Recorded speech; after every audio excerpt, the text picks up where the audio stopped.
Good morning student. তোমরা যারা উত্তরবঙ্গ বিশ্ববিদ্যালয়ের অধীনে 4th সেমিস্টার এবং 2nd সেমিস্টারে এমডিসি অথবা আইডিসিতে সোশ্যাল ওয়ার্ক বিষয়টি রয়েছে, তাদের একটি টপিক নিয়ে আমি আলোচনা করছি। এর আগে সোশ্যাল ওয়ার্কের বেশ কিছু ক্লাস হয়েছে, আমি নিজে আলোচনা করেছি তোমাদের সাম্য কাকে বলে, সাম্যের বিভিন্ন প্রকার আলোচনা করেছি, শিশু শ্রম কাকে বলে, শিশু শ্রমের কারণ এবং এর থেকে প্রতিকারের উপায় কী রয়েছে এই নিয়ে আলোচনা করেছি, এবং যুবকদের ওপর বিভিন্ন ধরনের সমস্যা, সেই সব সমস্যাগুলো নিয়ে আলোচনা করেছি। আজকে তোমাদের আলোচনা করেছি প্রথম ইউনিট থেকে সামাজিক শিক্ষার উদ্দেশ্য কী, বা সামাজিক কাজ বা সামাজিক কর্ম আমরা যেটা বলছি আমাদের সিলেবাসে রয়েছে যেটা সোশ্যাল ওয়ার্ক। এই সোশ্যাল ওয়ার্কের উদ্দেশ্য, এইমস বা অবজেক্টিভ কী রয়েছে, খুবই কমন একটি প্রশ্ন যে সোশ্যাল ওয়ার্কের উদ্দেশ্য কী। দেখো, সামাজিক কর্ম বলতে আমরা এর আগে বুঝেছি, সামাজিক কর্মের যদি উদ্দেশ্য আমরা এক কথায় বলি, সামাজিক কর্মের উদ্দেশ্য হলো মানব জাতির মঙ্গল করা। অর্থাৎ এক কথায় আমরা বলতে পারি শিশু থেকে শুরু করে নারী পুরুষ সকলের উন্নয়ন করা বা মঙ্গল করাই হচ্ছে সামাজিক শিক্ষার প্রধান উদ্দেশ্য। মানব জাতির উন্নয়ন করাই হচ্ছে সামাজিক শিক্ষার উদ্দেশ্য। তো সামাজিক শিক্ষার উদ্দেশ্যগুলোকে আমরা এক এক করে যদি আলোচনা করি, সবার প্রথমে বলা হচ্ছে শিশু কল্যাণ। সামাজিক কর্মের প্রধান উদ্দেশ্য হলো শিশু কল্যাণ। শিশুদের স্বাস্থ্য সেবা প্রদান করা, শিশুদের অপুষ্টির হাত থেকে রক্ষা করা, গর্ভ অবস্থায় ভ্রূণ শিশুদেরকে যত্ন নেওয়া এবং শিশু শ্রম রক্ষা করা, এবং পরবর্তী সময়ে শিশুদের উন্নয়নের জন্য যে সমস্ত কর্মসূচি গ্রহণ করা দরকার সেই সমস্ত কর্মসূচি গ্রহণ করাই হচ্ছে সামাজিক কর্মের উদ্দেশ্য।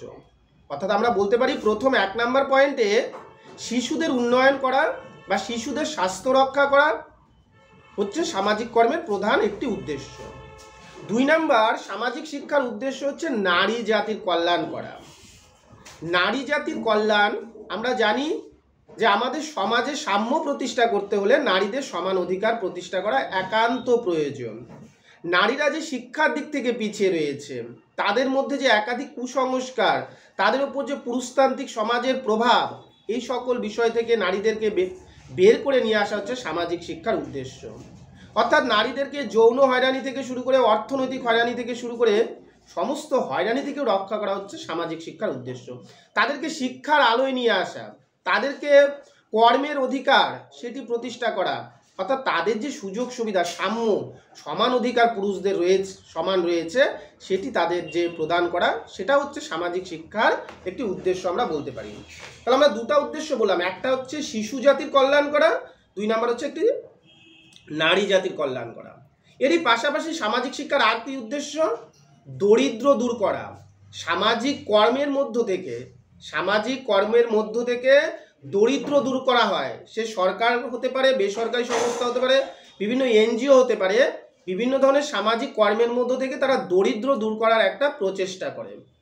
দরিদ্রদের অর্থনৈতিকভাবে সহযোগিতা করা, তাদেরকে বিভিন্ন কাজে নিযুক্ত করা একাধিকভাবে। তার জন্য দেখা যেতে পারে রেশন ব্যবস্থা, ঠিক আছে, বিভিন্ন অর্থনৈতিক উন্নয়নমূলক যে কর্মসূচি নেওয়া হয় দরিদ্রদের জন্য, এটাও সামাজিক কর্মের একটি উদ্দেশ্য। আমি 3টা উদ্দেশ্য বললাম। প্রথম উদ্দেশ্য বলেছিলাম শিশুদের কল্যাণ, সেকেন্ড বলেছি নারীদের কল্যাণ, 3 নাম্বার বললাম দরিদ্র মোচন। এরপরে সামাজিক শিক্ষার আর কি উদ্দেশ্য? এরপরে সামাজিক শিক্ষার উদ্দেশ্য রয়েছে শিক্ষার প্রসার করা। সামাজিক কর্মের মধ্য থেকে, সামাজিক কর্মের সঙ্গে যারা নিযুক্ত রয়েছে, আমরা জানি প্রত্যেকটা জায়গায় উন্নয়নের জন্য শিক্ষার প্রয়োজন রয়েছে। তার জন্য সামাজিক কর্মের সঙ্গে যুক্ত যে সকল সরকারি বেসরকারি ব্যক্তিগত প্রচেষ্টায় একাধিক বিদ্যালয় প্রতিষ্ঠা করা হয়, সরকারি হতে পারে, বেসরকারি বিদ্যালয় হতে পারে, এনজিওর দ্বারা বিদ্যালয় হতে পারে, পাশাপাশি বিদ্যালয় ছাড়াও বিভিন্নভাবে বয়স্ক শিক্ষা আমরা দেখি, বিভিন্নভাবে শিক্ষিত করে তোলার একটা প্রচেষ্টা আমরা লক্ষ্য করতে পারি। এটিও সামাজিক শিক্ষার একটি লক্ষ্য আমরা বলতে পারি। তার পাশাপাশি সামাজিক শিক্ষার আর কি লক্ষ্য হতে পারে? সামাজিক শিক্ষার আরও লক্ষ্য হলো স্বাস্থ্য সেবা প্রদান করা। স্বাস্থ্য সেবা, সামাজিক শিক্ষার উদ্দেশ্য হলো, সামাজিক কর্মের উদ্দেশ্য হলো স্বাস্থ্য সেবা প্রদান করা। সকলেই যেন স্বাস্থ্য সেবার সুযোগ সুবিধা লাভ করতে পারে, তার জন্যই আমরা বিভিন্ন হসপিটাল, ঠিক আছে, এই সকল আমরা প্রতিষ্ঠান লক্ষ্য করি। ঠিক আছে, সরকারের দ্বারা হতে পারে, বেসরকারি সংস্থার দ্বারা হতে পারে, যেন সকলেই স্বাস্থ্যর দিক থেকে সচেতন হতে পারে এবং বিভিন্ন মহামারীর হাত থেকে রক্ষা পেতে পারে এবং মহামারীর সময় তাদেরকে সহযোগিতা করা। আমরা দেখেছি করোনা বা কোভিডের সময় অনেক সংস্থা, এনজিও থেকে শুরু করে সকলের একটা প্রচেষ্টা ছিল মানব জাতিকে রক্ষা করা। এটা হচ্ছে সামাজিক শিক্ষার একটি উদ্দেশ্য, সামাজিক কর্মের একটি উদ্দেশ্য। এর পাশাপাশি আরও অনেক উদ্দেশ্য রয়েছে, যেমন পরিবেশ সুরক্ষা। পরিবেশ সুরক্ষা কি? সামাজিক কর্মের এটাও একটা উদ্দেশ্য যে পরিবেশের রক্ষা করা। বর্তমানে আমরা জানি পরিবেশের যে দূষণ একে বৃদ্ধি পেয়ে চলছে, শব্দ দূষণ থেকে শুরু করে বায়ু দূষণ, জলদূষণ, ওজোন লেয়ারের ক্ষতি।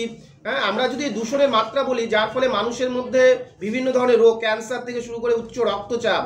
সামাজিক কর্মের উদ্দেশ্য হলো এই পরিবেশ দূষণকে রোধ করে মানব জাতিকে রক্ষা করা, যার জন্য আমরা দেখেছি বিভিন্ন সংস্থা প্রতিষ্ঠিত হয়েছে মানব জাতিকে সচেতন করে তোলার জন্য। WHO থেকে প্রতিনিয়তই নানান ধরনের নির্দেশনা প্রদান করা হচ্ছে। এগুলি হচ্ছে সামাজিক শিক্ষার একটি উদ্দেশ্য। এর পাশাপাশি আর কি উদ্দেশ্য হতে পারে সামাজিক শিক্ষার? সামাজিক শিক্ষার আরও উদ্দেশ্য হচ্ছে সামাজিক সংহতি বৃদ্ধি করা, সামাজিক সাম্য।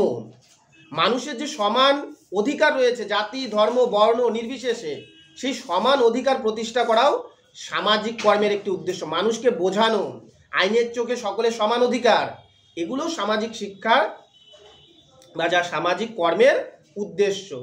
আরও রয়েছে যেমন দুর্যোগ মোকাবিলা করা। দুর্যোগ মোকাবিলা করাও সামাজিক শিক্ষার একটি উদ্দেশ্য বা সামাজিক কর্মের একটি উদ্দেশ্য হচ্ছে দুর্যোগ মোকাবিলা করা। দুর্যোগের সময় তো আমরা মোকাবিলা করবই, কিন্তু তার পূর্ব থেকে কিভাবে প্রস্তুতি নেওয়া যেতে পারে, ভূমিকম্প বলো, বন্যা বলো, খরা বলো, এগুলো থেকে আমরা কিভাবে প্রস্তুতি নিব, এর জন্য মানুষকে সচেতন করা তোলা হচ্ছে সামাজিক কর্মের একটি উদ্দেশ্য। তাহলে আমি অনেকগুলো উদ্দেশ্য বললাম সামাজিক কর্মের। নারী জাতির কল্যাণ করা, শিশুদের কল্যাণ করা, বিদ্যালয় প্রতিষ্ঠা করা, দরিদ্র দূর করা, ঠিক আছে, পিছিয়ে পড়া সম্প্রদায়ের উন্নয়ন করা, দুর্যোগের মোকাবিলা করা, পরিবেশের রক্ষা করা, অনেক অনেক উদ্দেশ্য রয়েছে সামাজিক কর্মের। আমরা যদি লিখতে যাই বা বলতে যাই সারাদিনেও শেষ হবে না। তাহলে সামাজিক কর্ম মানেই আমরা জানি যে সমাজের উন্নয়ন করা, এক কথায় সমাজের মঙ্গল করা। এটাই হচ্ছে সামাজিক কর্মের উদ্দেশ্য, যেন মানব জাতিকে সুস্থ সবল একটি আদর্শ জীবন প্রদান করা যায়। তার জন্য সরকারি, বেসরকারি বিভিন্ন এনজিও সংস্থা মিলে এই সামাজিক কর্ম করছে, ভবিষ্যতেও করবে। তাহলে আমরা প্রত্যেকটি সাবজেক্টের বিষয় নিয়ে প্রতিনিয়তই এখন ভিডিও আপলোড করা হচ্ছে আমাদের চ্যানেলগুলোতে। তোমাদের বারবার করে বলা হচ্ছে যে তোমরা ভিডিওগুলো দেখো, তোমাদের জন্যই এত কিছু করা, ঠিক আছে। তো তোমাদের যেই সব ভিডিও প্রয়োজন রয়েছে তোমরা কমেন্ট করবে যে স্যার আমাদের এই ভিডিওর প্রয়োজন রয়েছে, আমরা সেই ভিডিওগুলো নিয়েও আলোচনা করব। এমনকি যাদের নোটসের প্রয়োজন, প্রিন্ট করা নোটস আমাদের এখানে অনলাইন অফলাইন প্রত্যেকটি ব্যবস্থা রয়েছে। সবাই এসে যোগাযোগ করো আমাদের দেওয়া নম্বরগুলোতে, এবং পরীক্ষা যেন তোমাদের ভালো হয় এর জন্যই আমাদের এই প্রচেষ্টা। প্রতিনিয়তই আমাদের ভিডিও আপলোড করা হবে। ধন্যবাদ সবাইকে, চ্যানেলটির সঙ্গে যুক্ত থাকবে সবাই। ধন্যবাদ।